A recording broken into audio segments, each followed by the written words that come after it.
আমাদের সমন্বয়কদের কর্মসূচি অনুযায়ী আমাদের 11টার মধ্যে রামপুরে থাকার কথা ছিল, কিন্তু পুলিশের যে মহড়া চলতেছে এরপরেও আমরা সব অপেক্ষা করতেছি আমাদের গন্তব্যে পৌঁছানোর জন্য।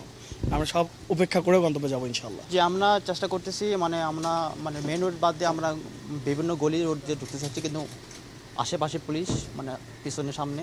আমি তো সাদাতপুর থেকে আসছি মোটামুটি, তো অনেকগুলো রাস্তা পার করে আসতেছে, তো ওই পুরো রাস্তার মধ্যে মেন রোডে ওঠার মতো কোনো সিচুয়েশন অ্যাকচুয়ালি নাই।